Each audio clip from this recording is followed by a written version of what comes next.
Hello, I'm Dr. Kelli Tice. I am the Senior Medical Director for Medical Affairs at Florida Blue. Happy to be a part of today's conversation about long COVID and excited to share the payer perspective. Next slide. I'm going to start with just an overview of the things that we did as a payer as a part of our initial pandemic response. Um, we actually did a number of fairly innovative things that we launched very, very quickly in an effort to get our arms around what was necessary, to leverage the data that we needed, to assemble the teams that were required to respond to the impact and implications of COVID, and to leverage partnerships that we had in place, again, to allow us to meet the needs of our member community. Among the things that we did was we did proactive communication outreach to our members through webinars, and we informed every touch point, every community touch point with the same set of talking points that we updated on a regular basis.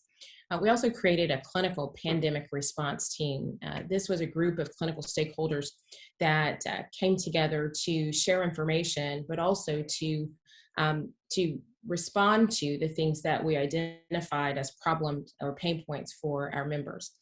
That meeting initially was held several times a week in order to ensure that we had alignment across the organization for all of the things that were clinical that impacted member care. We updated all of our other communication tools, including our website. We added a specific area for COVID, similar to multiple other organizations. I think that the place I'd like to spend the most time, though, is that we really recognized early on that we had a need to identify members that were at highest risk. And we had to actually cultivate some new skills in order to be able to do that effectively. That then allowed us to identify those, for instance, at risk for hospitalization, those who had been hospitalized and needed support at discharge. We were able to preferentially identify those at high risk because of social vulnerability based on publicly available data. And we were able, through our existing interdisciplinary case and care management teams, to meet the needs of specific members as we, through proactive outreach, found them in need of particular services. Next slide. So this is an example of one of the outputs of our early COVID response. Because data was very difficult, of course, we had the challenges with claims lag and a number of services, testing, for instance, that were being provided that weren't generating claims. We really had to identify sources of data that would allow us to track what was going on with our own members. And one of the first things that we did was leverage our data science team, who began to collect and identify areas, places where state data could be sourced and then brought into our own servers in order to allow the production of things like the one-pager you see depicted here. In addition to that, we built dashboards that allowed us to see real-time our number of admissions, our average length of stay, those sorts of things, of course allowing for the systems to update, though we found a relatively short lag with those real-time indicators. We also used publicly available data from the CDC and an external vendor partner to identify the areas of greatest social vulnerability for our members. And we actually used that information to inform the bulk of our outreach efforts, including our vaccination events that we launched several months into the response. Next slide.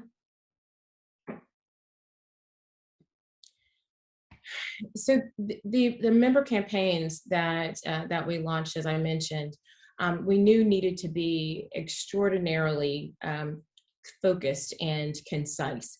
And because outreach, proactive outreach via telephone calls especially, it utilizes a lot of resources, we wanted to be sure that we were directing those resources at the groups of members that were in highest need. And the way we prioritized using our own internal analytics, we knew we had a list of polychronic members that we had already engaged because of other conditions. We were able to sift through that list and then use the social vulnerability index data to identify the areas of highest density for members at risk and proactively direct outreach in those areas, at least to start with. We also launched a program to track members who had been diagnosed, even if we did not have a record of a hospitalization. If we had record of a positive test, we did outreach to those members to begin to assess their needs for support on an ongoing basis.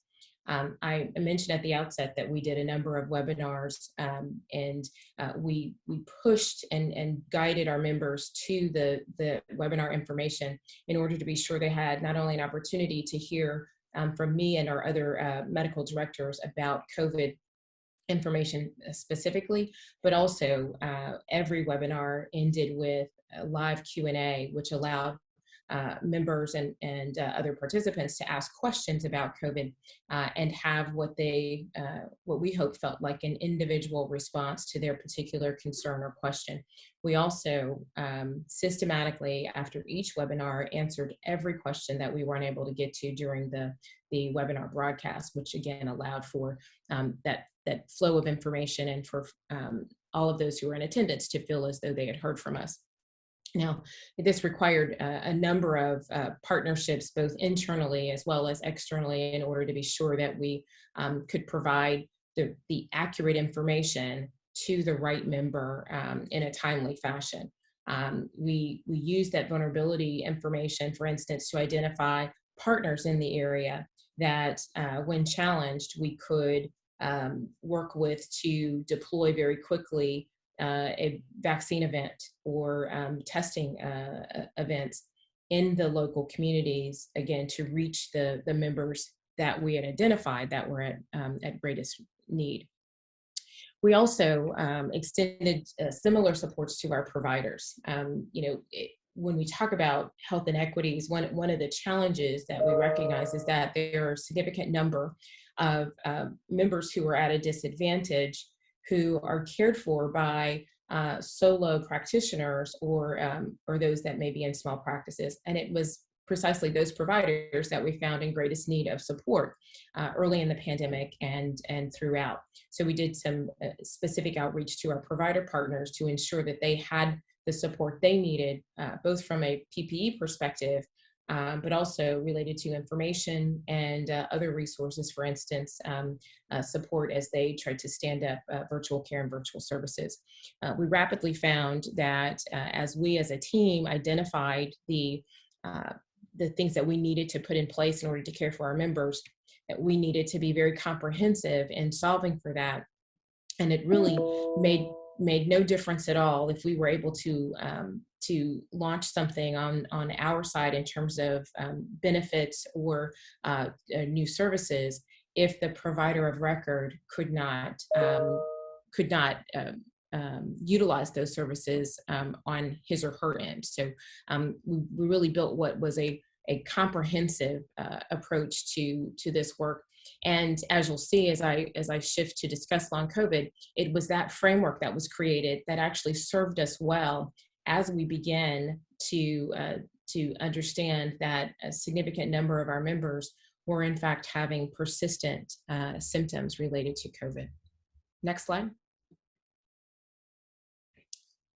I alluded to a little bit the benefits changes that went into place, and as I said, we were pulling a number of levers to enable things and to provide access to services that were needed immediately by our members. And one of the most important early requirements was that we provide an opportunity for members to access services without having to go into a facility to be seen. And so, a lot of virtual health was enabled fairly early on with refinement as we moved through the process. We engaged our physician partners, got feedback in terms of how it was working on their end of things, and we began to advise our members to avail themselves of that if they had a non-acute appropriate concern that could be handled in that setting.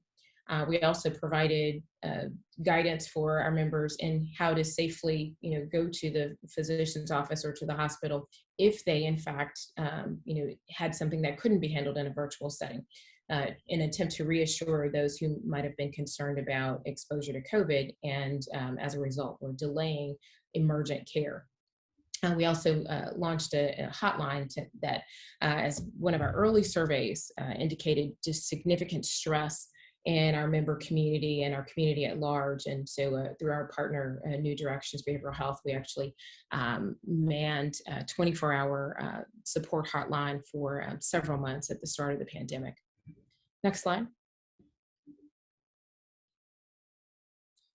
Now, in addition to the benefits changes, we worked to ensure that our folks had enough of their medications and other supplies in order to be home for a period of time while our activity as a community was limited in at least what was a temporary lockdown. We also tried to counsel our members and advise our members about really ensuring that they knew the status of their own chronic illnesses if they were being managed, so that they, again, knew when to connect for care, when they needed to choose something other than a virtual visit, and when they might need more definitive care. We certainly saw a significant decline in preventive services, health maintenance services, even after we resumed typical activities in our communities and specifically targeted members in order to ensure that they understood the need to get their health back on track. Now, as we prepare to do that, next slide, we began to get reports from members about something called long COVID. Our clinical pandemic response team that I told you had been assembled early, the meeting cadence had settled into biweekly frequency, and our clinical team members were beginning to share information that was just beginning to hit the clinical community related to this particular condition.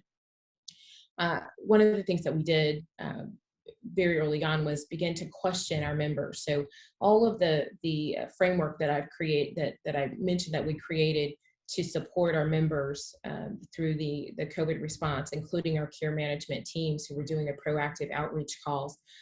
We had surveys that we deployed at the end of each one of our webinars, for instance. We used those same tools to begin to gather information and then to provide support to members who expressed concerns regarding symptoms of long COVID. And in fact, this is preliminary data from our survey tool that is now embedded in our webinars.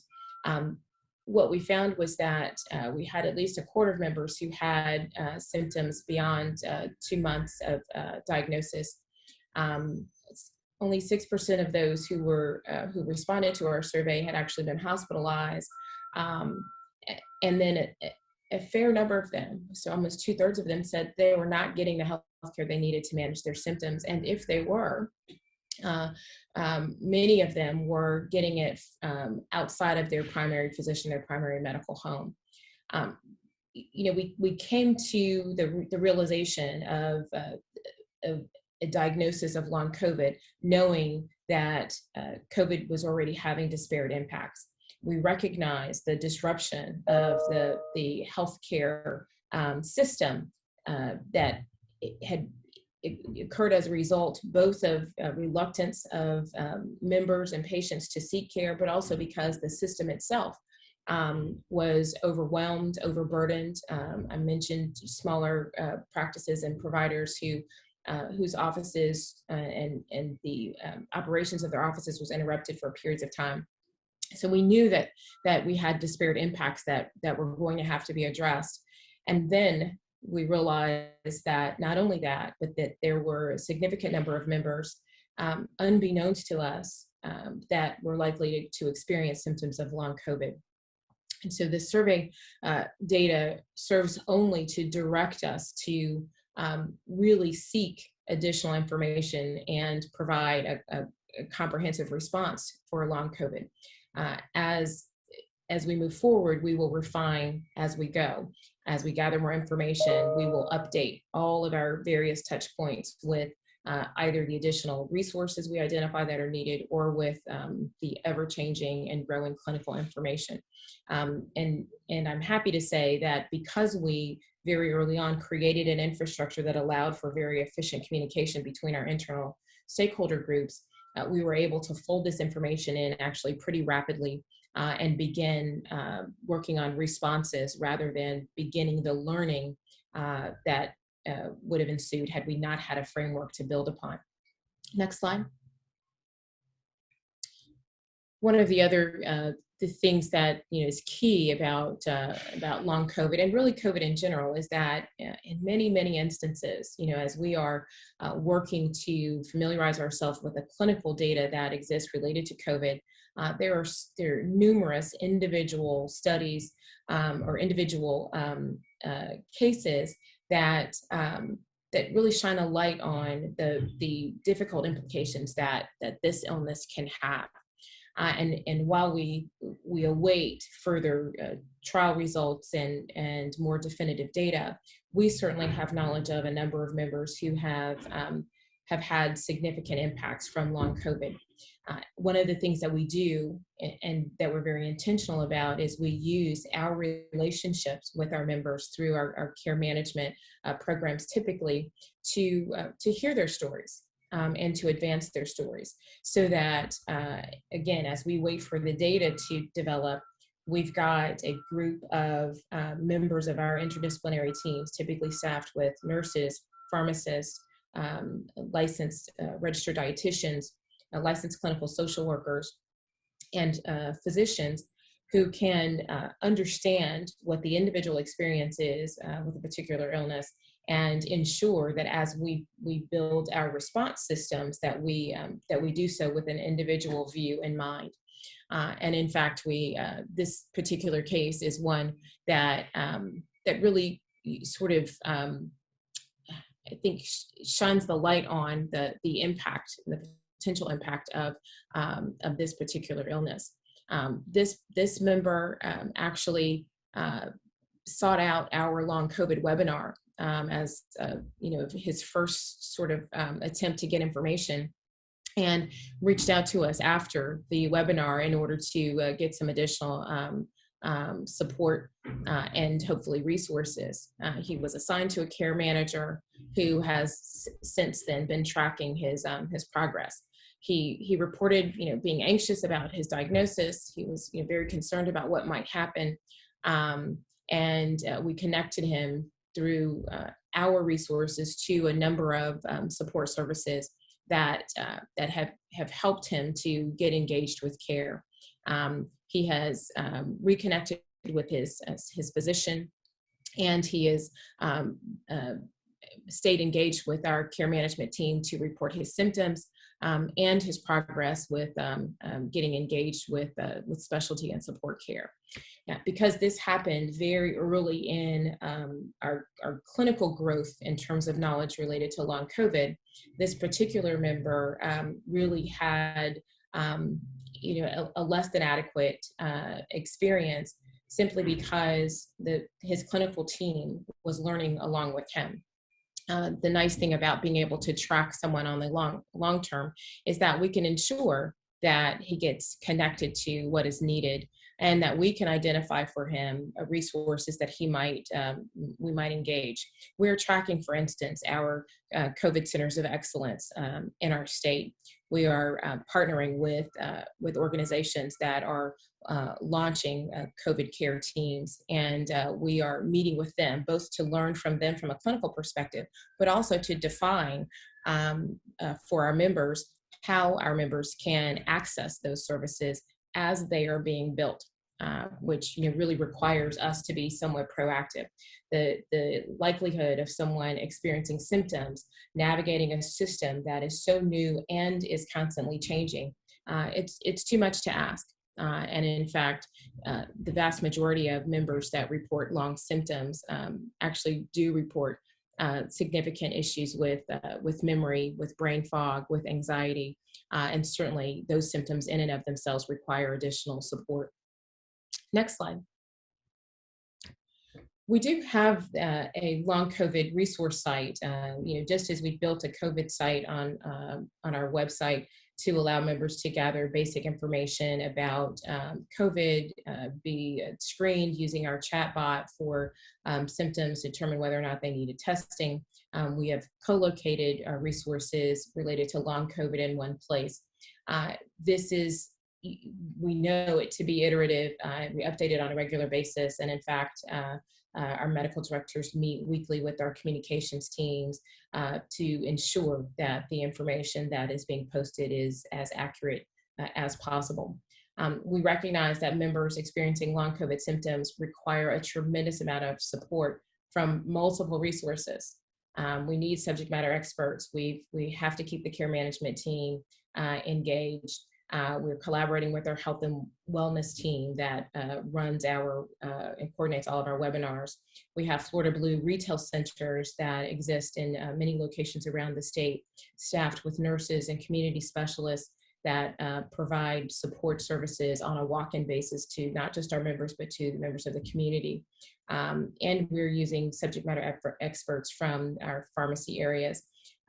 That comprehensive team has allowed our co-location of information to be really, really thorough and provide a wealth of information for our members. We also routinely incorporate member feedback. And so as a part of our clinical pandemic response teams meetings, we actually do each meeting hear from our teams that are talking to members, and we review the feedback they're getting. What are the questions that you're getting? What are the things that may be driving some of the reluctance or difficulties with care? And what haven't we thought of that a member might need in order to navigate this new system in the treatment and management of long COVID? Next slide.